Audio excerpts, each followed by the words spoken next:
like we were talking about in the beginning of this season, comparing them to 2001 Ravens defense or even the 1985 Bears defense is, okay, which is clearly not the case. But if the Patriots are going to have success in the postseason, it will be their defense that is the reason for, leads the charge, spearheads those victories. It's not going to be Tom Brady. Yeah, I know. As soon as I say that, people, oh, well, you don't. I'm saying it. Okay? And, yeah, 28-3, that was 2 and 3 years ago now. Last year, now, granted, Tom Terrific did do his thing at Arrowhead Stadium in the AFC Championship game. And I've referenced that, and I'll reference it as much as I need to. So, there's that. But the Super Bowl was not an overwhelming performance, and you and I both know that. No, this Patriots team, the defense and Bill Belichick at the forefront, the general, of that side of the ball is going to have to, be the deciding factor, the overriding force. In my view, the Patriots are going to have success. Okay? But keeping it moving and grooving, we saw what these other teams in the AFC are capable of. Your boy Patty Mahomes in the snow balling. That was impressive to me. And people like me certainly enjoy watching football games in the snow. It wasn't necessarily frozen tundra. We're not going to take, this game was in Kansas City, Missouri. Some people say Missouri. This was not the frozen tundra of Green Bay. So it was cold, but it wasn't that Arctic cold. But nonetheless, I was very impressed. We'll get that final score of the Chiefs and Broncos for you on the screen, excuse me. I was very impressed with Kansas City's offense under those circumstances.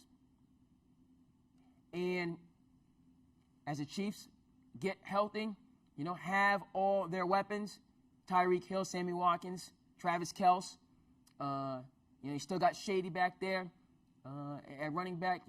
Let's not forget about KC. I know this is the year. This is the Ravens' year, and we're going to get to them. Okay, this is Lamar Jackson's year, and we're going to get to him. Okay, but there's still other very dangerous teams in the AFC, and that was an impression. It's just the Broncos. Yes, sure. Okay, but I'm not hearing none of that after some of the upsets that we're going to get to in a few minutes. Okay, we know why you play the game. All right, Herm Edwards let us know, and we referenced that. You're playing these games to get those dubs, and you can only play who's in front of you on the schedule. All right, and when you go out and handle business against those teams who are lined up, even though they might not be marquee, your strength of schedule might not be what other teams, so what? All right, and the Chiefs, they got it done, and they got it done in a convincing fashion, and they got it done irregardless, of the inclement weather, and that kind of reminds me, of the path the Patriots are going to have to go through, in the AFC alone, if they're going to repeat, as AFC champions, never mind Super Bowl champions. Shout out to the Kansas City Chiefs, on that good victory, as far as I'm concerned, yesterday.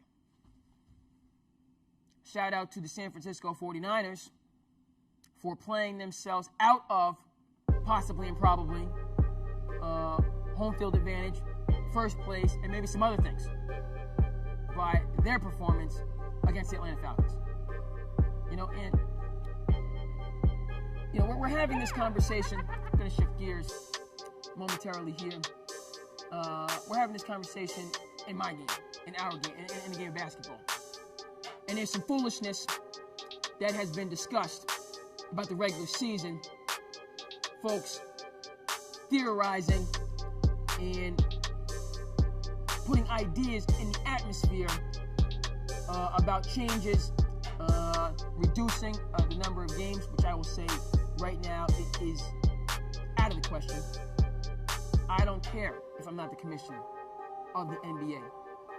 If you want to, You know, I don't know how does Zeke do. Zeke is doing like this. Zeke is eating, you know. Well, I'm going to do a little bit like, if you want to spin stories, you know, to generate publicity and hype and headlines, great.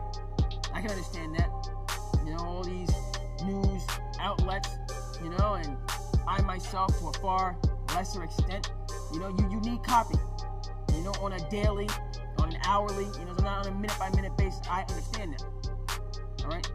And that is the category, clickbait, that I put this notion of reducing the number of games in the NBA season. It is absolutely abhorrent, atrocious, egregious.